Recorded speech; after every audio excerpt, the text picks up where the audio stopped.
जिस रांझे संग सांस जुड़ी वो रांझा है इस देश रे मैं नहीं।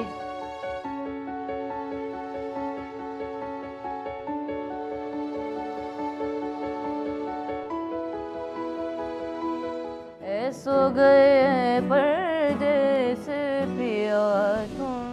जिस तरह हमारे मुल्क से बहुत से बड़े बड़े सिंगर्स गए और उन्होंने हमारे मुल्क का नाम रोशन किया पूरी दुनिया के सामने, इसी तरह मैं भी एक बड़ा सिंगर बनना चाहता हूँ।